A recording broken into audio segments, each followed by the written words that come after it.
church changed from a place that I would go where I kind of felt like I had to be in a certain mood in order to participate. All of a sudden, it was this group that came around me, and them entering into my brokenness, entering into our messiness. It made me long that everyone would experience church that way.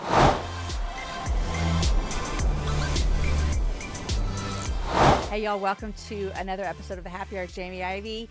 It's a podcast. You can find it wherever you listen to podcasts, but you're here on YouTube, and I'm so happy that you're here. This is so fun. Okay, today, Laura Story joins me, and Laura is a worship pastor in Atlanta. And fun fact, she wrote the song Indescribable that Chris Tomlin sang years ago. In fact, I told myself this morning when I woke up, Jamie, try to get it in. And if you listen close, you hear me say Indescribable to her, which was just like a win for me. But Laura has a phenomenal story. In fact, I just recently read her book. It's called When God Doesn't Fix It, Lessons You Never Wanted to Learn and Truths You Can't Live Without. And about 18 years ago, Laura's husband, Martin, suffered a traumatic brain injury. And so the book walks us through that journey. And really, our conversation today is just about how do we trust God? How do we lean into God's plan for our life? What does it look like to have our character and our endurance developed through trials and suffering? And I don't know about you, but I just know that life is hard and there's trials and suffering all around. In fact, when Laura and I recorded before we even started, I was praying for our conversation and actually praying for you as a listener and a viewer of this conversation. And I just got teary-eyed because just this morning I woke up to two texts and this happens all the time, of friends just really feeling like their world is falling apart. And so, man, I just want you to know that I'm not sitting here in my office talking to Laura from a place of like, I have all my stuff together and I hope you do too. But I'm sitting here in a place of like, man, life is so very, very, very, very hard. And I hope that our conversation encourages you today. So here is Laura's story. Laura Story, welcome to the Happy Hour. Hey, thanks so much for having me, Jamie. Well, I'm so excited to have you. And I read your book in the fall and actually, I need to confess. I do this all the time. I can't lie. I can't lie. I'm not done with it. I'm not done with it. And so I feel like I'm on the edge of my seat and I feel like I might get some spoilers in this conversation today, but I'm going to finish it. But I am really enjoying it. So I'm glad you're here today. Oh, thanks so much. Okay. So if people don't know you, would you introduce yourself to them?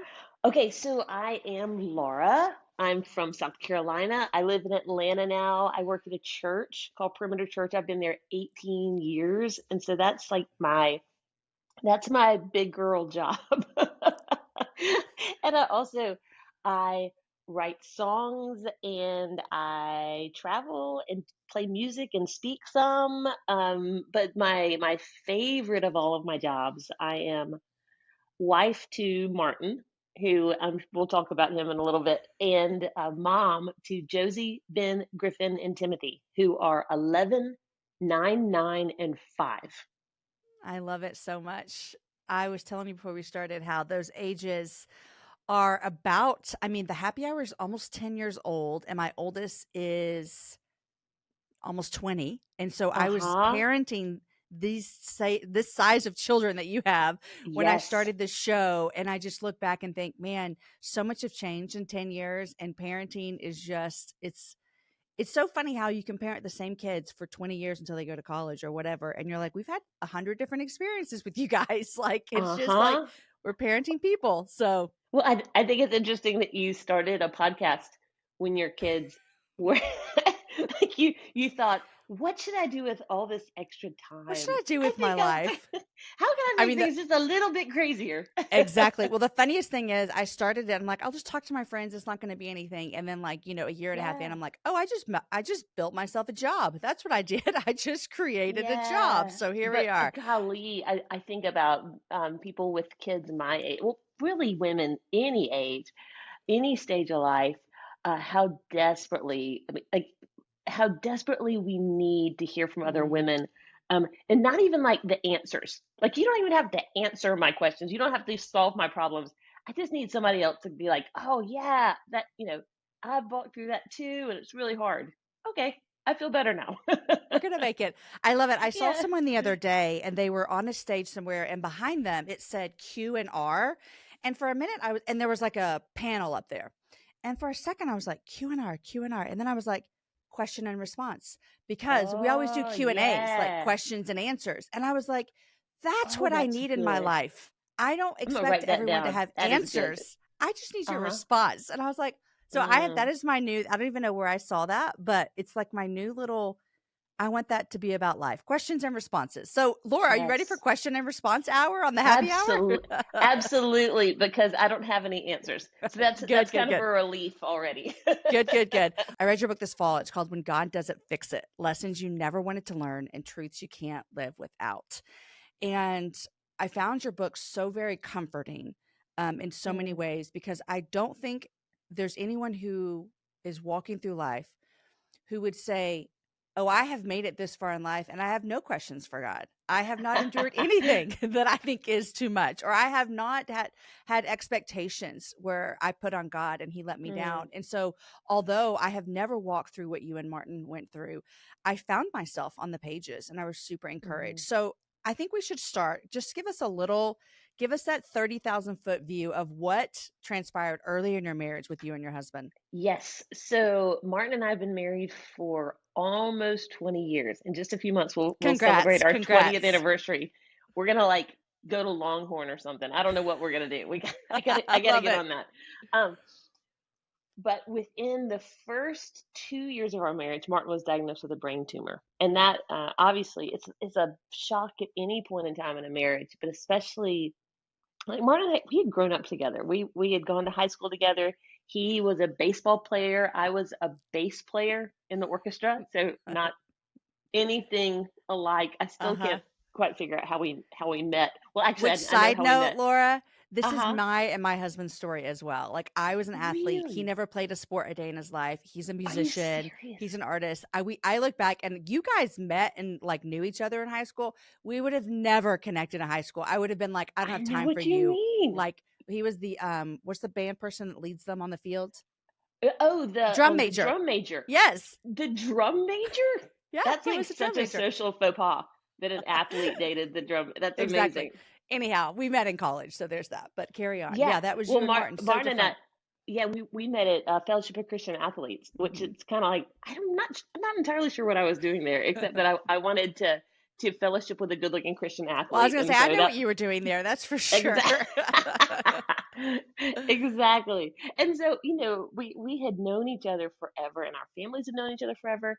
So um, when we're starting to notice Martin having health issues, we go to the doctor and hear, and honestly, we went to several doctors before he was actually diagnosed. But when we finally heard those words, brain tumor, um, it was shocking, but also on some level, I think we were so young and naive, Mm, we didn't we didn't fully understand that this was like a life altering moment in our for us in our mhm. lives and in our marriage. And the doctor was telling us about the surgery Martin needed, and um, this is kind of humorous, but he was telling us about all the potential complications, and he had mentioned that Martin may not even recognize me when he woke up from surgery. And fortunately, after that very first surgery he woke up and looked at me and said, "Laura Story," and I was like, "Yes, he remembers me." And he said, "What are you doing here?" And I thought that is the such a weird question for him Mm. to ask. And the more we talked, the more I realized that he knew me and he like remembered stuff from high school, but had no idea that we were married. And so I Mm. got to, that very first day of him recovering from surgery, tell him this news. I mean, honestly, I was a little bit nervous. I wasn't I wasn't quite sure how he would respond. Right. Got to tell him, I'm here because I'm your wife. We're married. And I'll never forget his response of him, like his jaw dropped. He was just kind of took a few seconds to recover, and he finally said, "We're married." Yes. That was That's like what you needed the too. sweetest way for him Yeah. to respond.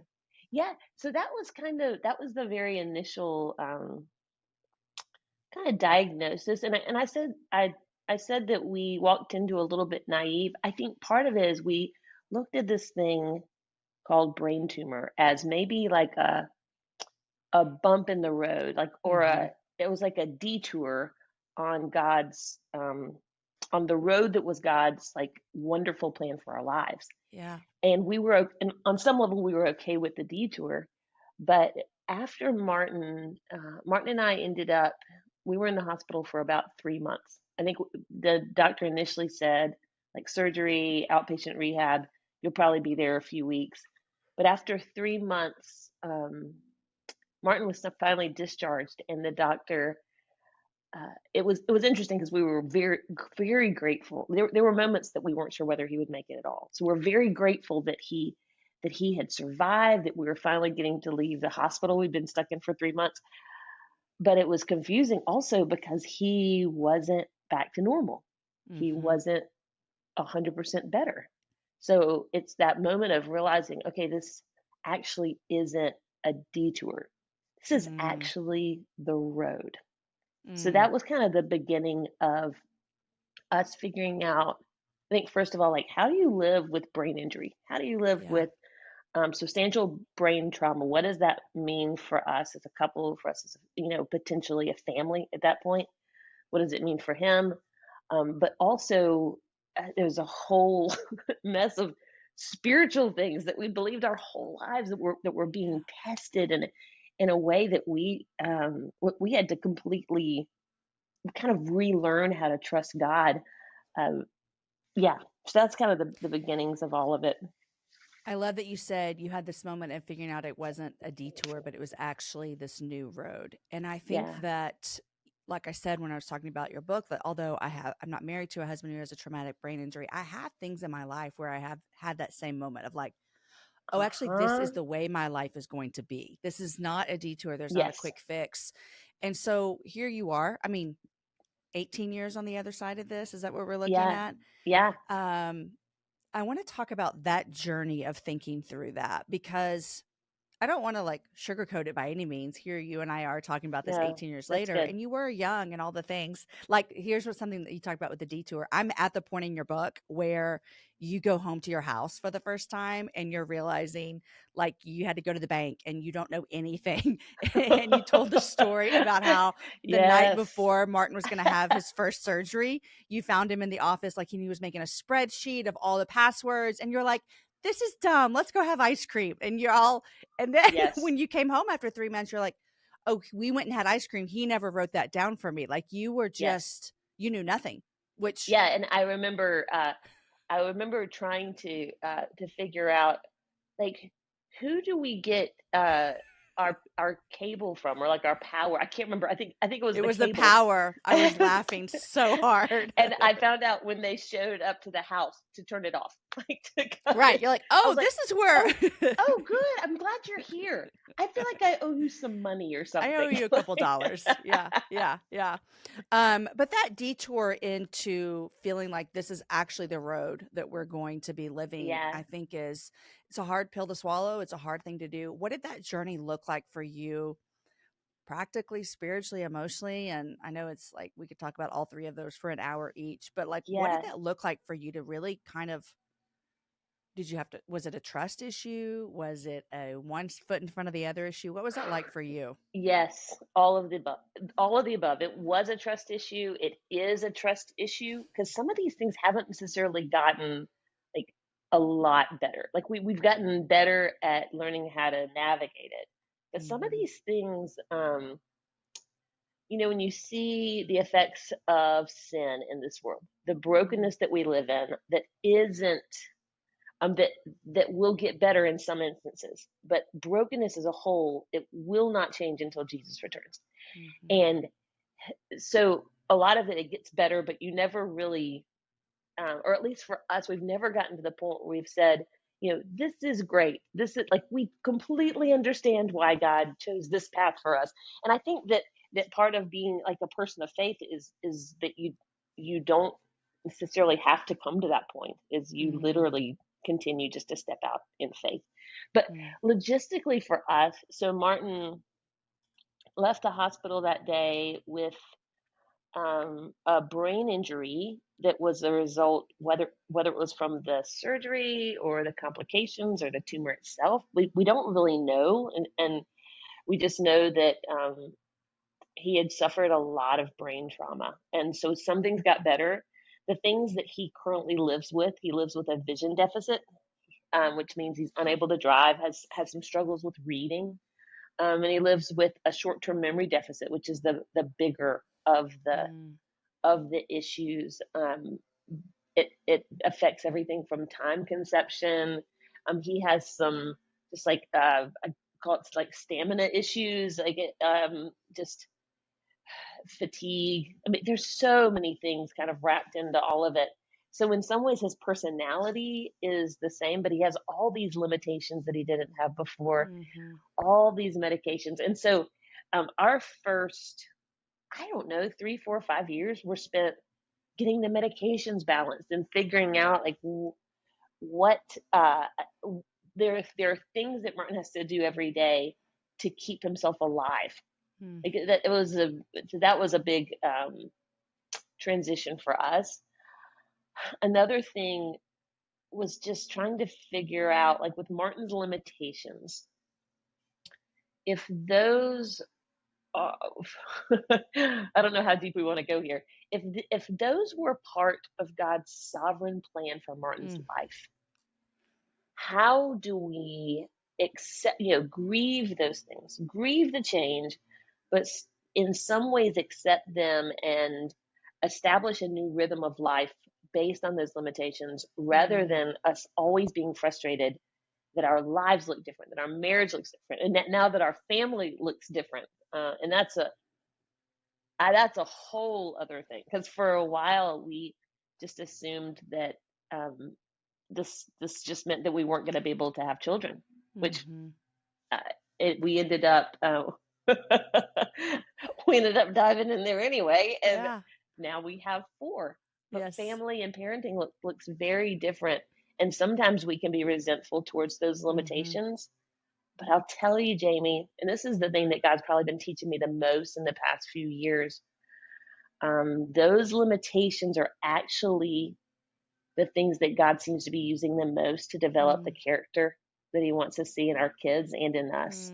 And that's been really special to see.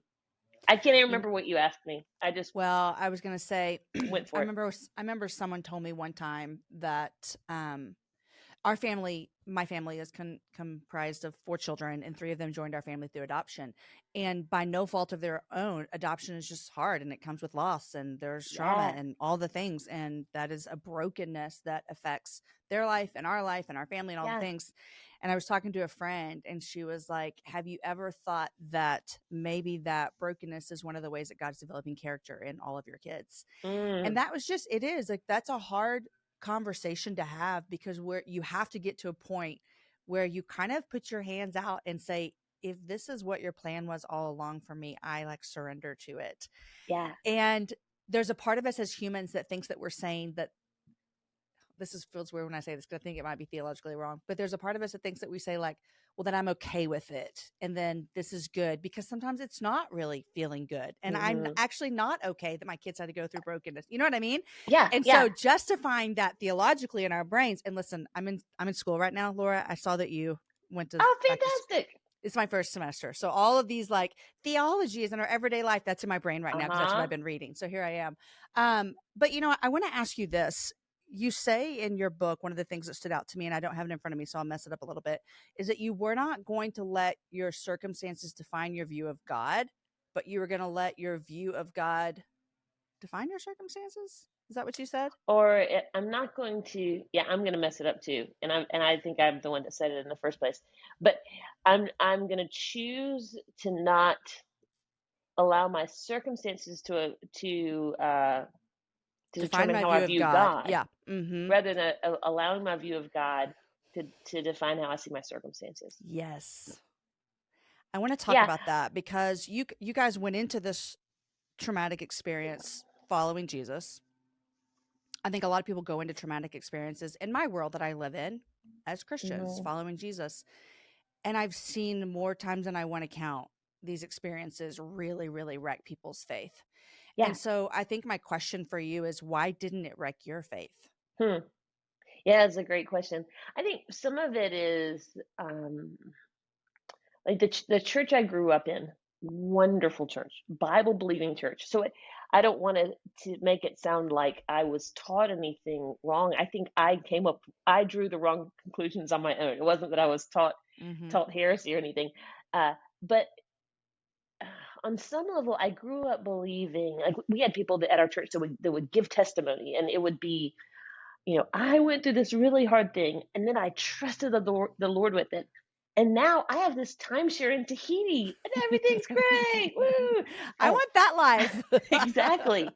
And we begin to think, oh, I guess that's what faith is. Mm, But then you look to the scriptures, and it's like, no, actually, it's a really different view of faith.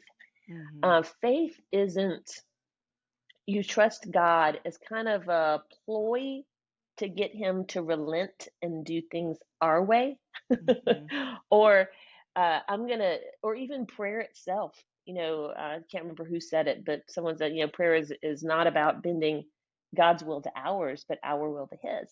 Mm-hmm. So I think I had to have, my entire idea of what it meant to be a person of faith, what it meant to Mm, follow Jesus, uh, which is funny enough.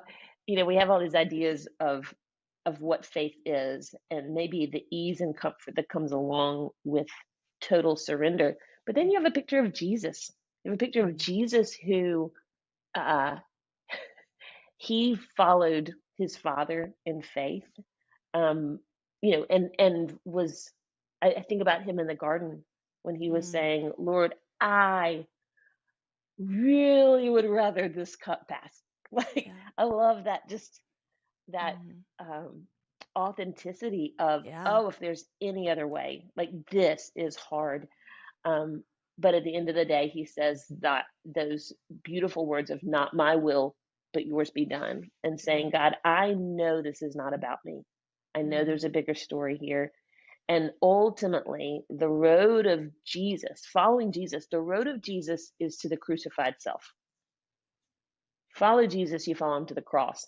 Yet I'll have things that are happening, whether it's disability, whether it's job loss, a child born with a certain limitation.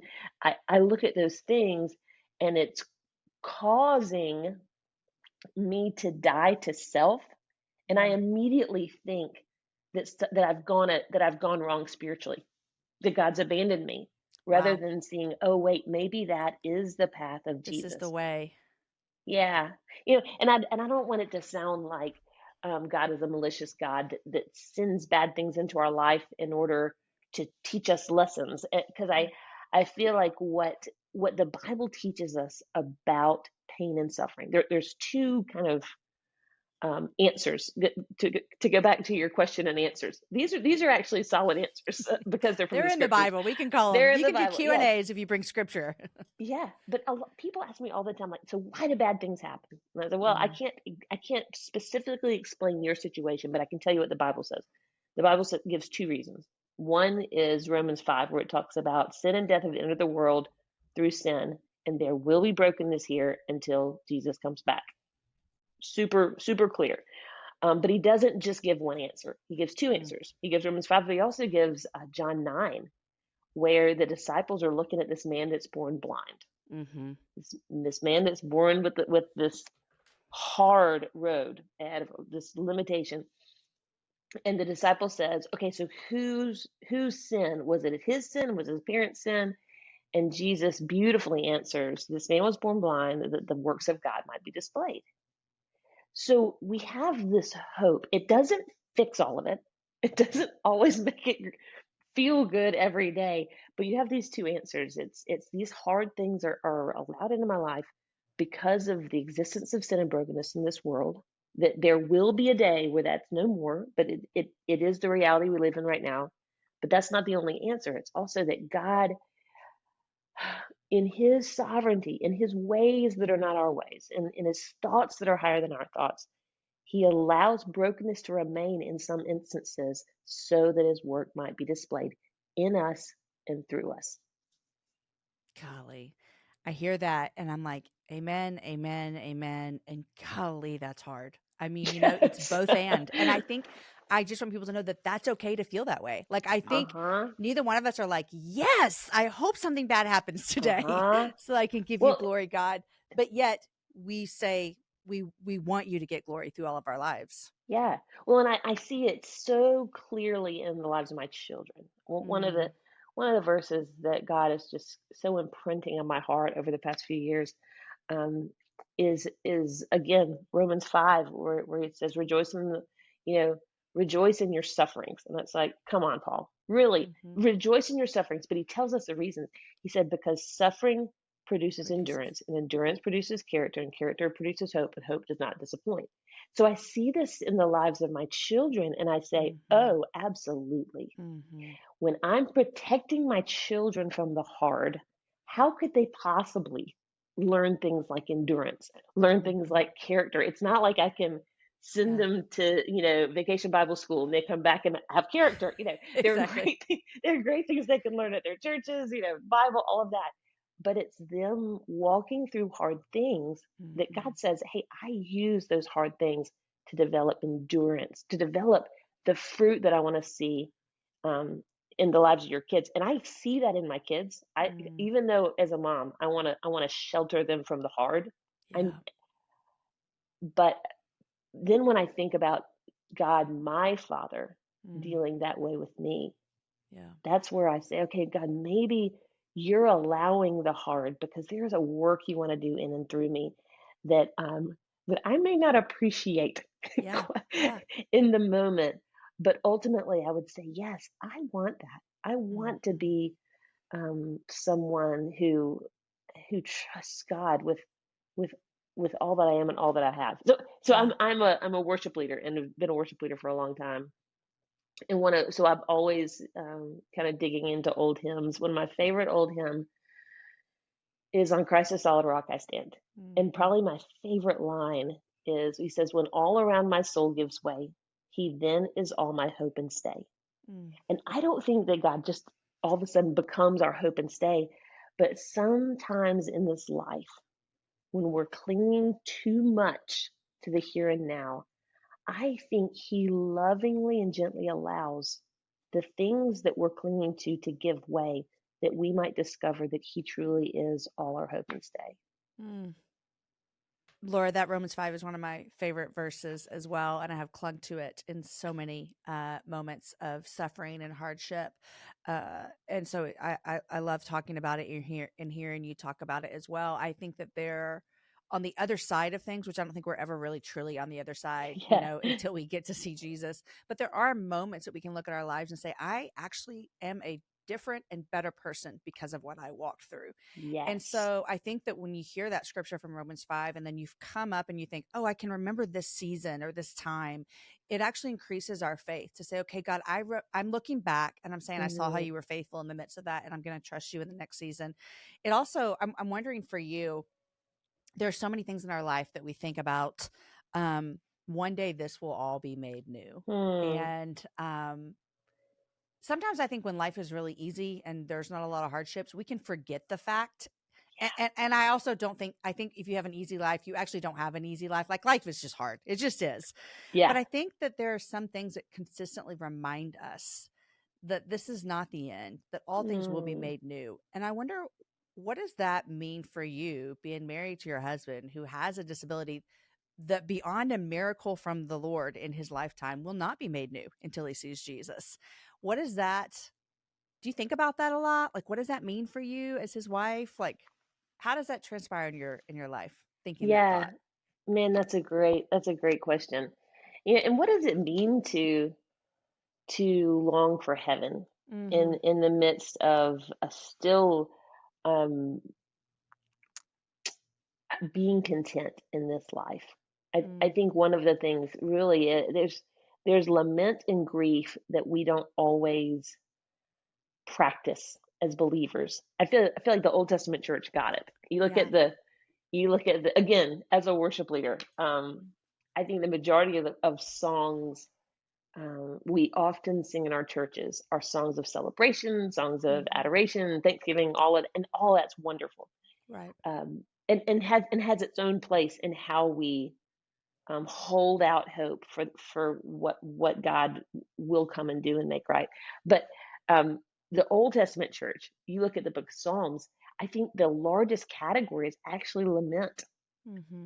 And so you see a people who they're trusting in God, but they begin with this honesty Mm. about, hey, this is hard.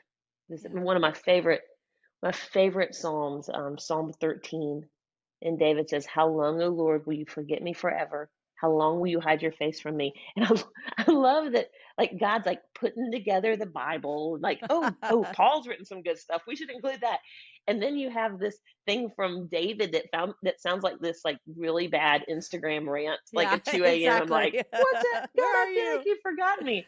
And the fact that God goes, oh, I want to put that in there. I Mm-hmm. want my kids to know that when they're going through a hard season, it having faith doesn't mean you just turn that frown upside down. Mm. Having faith doesn't mean that we're like um, that we're doubting God's goodness when we Yeah. grieve the loss of a child. Like, Mm-hmm. I love that God supports and encourages, like He's given us these emotions. Mm-hmm. And a lot of us acknowledging the brokenness that we experience is part of us kind of remembering that we were not created for this place. Mm. But so often we as believers skip over that grieving part. But it's not grieving as those without hope. It's Yeah. also, again, Psalm 13. He ends with saying, I've trusted in your loving kindness. My heart will rejoice, and that Mm. rejoices, my heart will choose joy. I'm just going to choose joy. He said, because, I will sing to the Lord because He's dealt bountifully with me. Mm. And it's remembering the goodness of God, even in the midst of the hard, acknowledging the hard, but um, choosing to rejoice, choosing to trust, because we are part of a bigger story. Mm-hmm. If we understood all of it, I'm not entirely sure that we would still want to worship Him as God. Mm. He is a wondrous, awesome God that we can't always understand, Mm. but He is so worthy of our worship, even in those hard seasons. Mm. It's almost like He's indescribable. You like that, Laura? I That's my see one what you goal in did there, today's Jamie. interview. I see what you Uh, did. um, I love that so much, and you talk about this bigger story that we're a part of, and you talk in your book about what you and your husband went through, about how important the church was for you guys in the midst of that, Mhm. and Yeah. I remember that you were talking about when, I guess it was his first time in the hospital. People would come up and just say that, like, the most crazy thing. I literally said out loud, "Oh no, she didn't." I said that out loud as I was listening to your book. When you I said that a woman, appreciate that. yeah, yeah. When you said a woman said to you, like, "It's okay if he dies. God just needed more angels in heaven," and I was like, "What?" I can't Yeah. believe someone said that to your face. But you talk about the way that the community loved you, in that the people who just showed up and didn't need to do anything or fix anything. Yes. It's almost like that Q&A thing I keep coming back to. They didn't have answers for you. Yes. Their response was literally just to be with you. And then Mm. and then you talk a lot about what your community meant even afterwards, and how the church is really God's people. I would love to hear your thoughts on, like, what it was like to have people walk alongside you in the midst of your hardest season in life. Yeah. It really was interesting. So I'm on staff. I've been on staff at Perimeter 18 years now. And so, like, And you went on staff right when this happened. Is that what I remember? yes, Yeah. we had been on staff about 5 months Okay, yeah. before all this came to light. And um, well, I'll tell you this too, and I think I include this in the book. Right before we had talked to them about us coming, and we were getting ready to come, and it was about 6 weeks before we were about to leave. And Martin, he was tired, but he also was a little bit forgetful, and we knew something was wrong. We did not Mhm. know what was wrong, and so both, we're from South Carolina, both families still there. Martin's parents in North Carolina, but we thought we can't leave this support system right now. And I remember calling uh, Randy, the guy who hired me, and just kind of trying to explain to him, hey, there's some stuff going on. and I'm not entirely sure that we should go. And it's like he wouldn't even let the words get out of my mouth. And he had no idea what was going on. So Yeah. he just said, you guys, I believe God's called you to be part of our church. You just need to load that U-Haul, get here, and we will take care of you.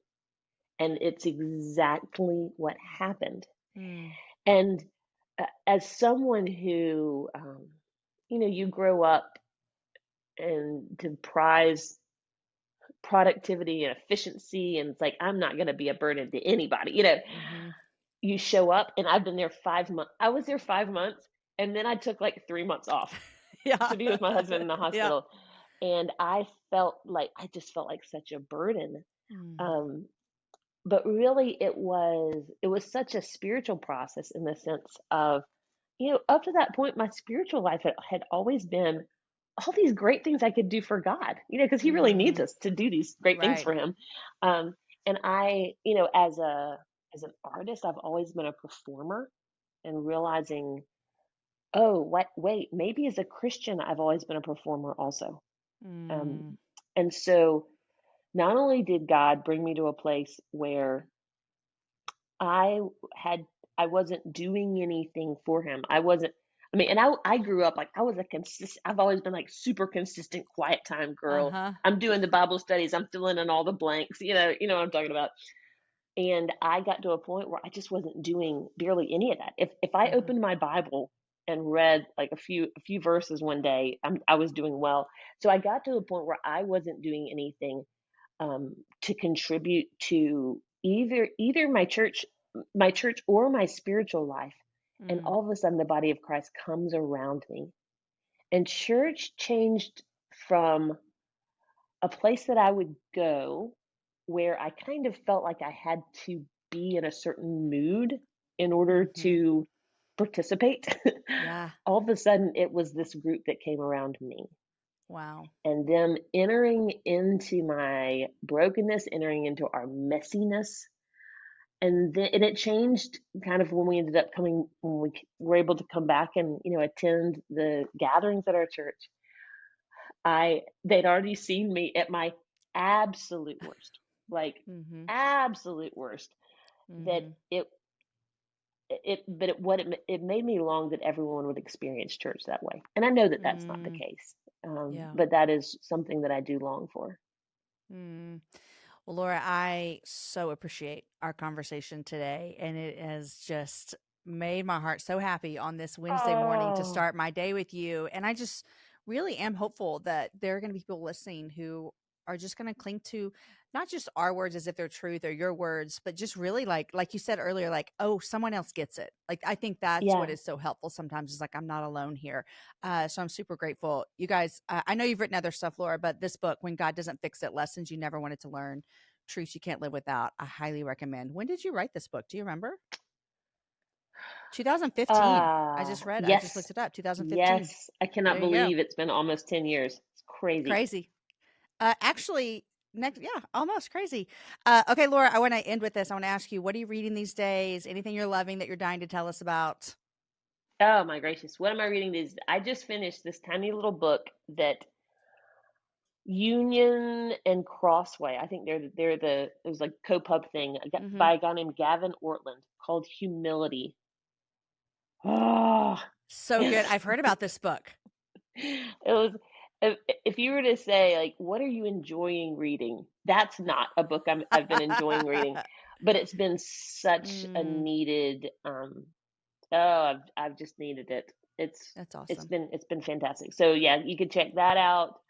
Um, maybe that's it because I have four little kids, and so I like know. reading Thomas the Train, I'm Yep. reading all kinds of Little Engine That Could. But as I far as love like it. adult stuff, that's probably the only thing I'm reading. Okay. Awesome. I love it so much. Well, Laura, it's been a joy to have you on the show today. Thank you for just letting us into this season of life and helping us all just kind of see Jesus better in a better light just by listening to you talk about him. So thank you so much.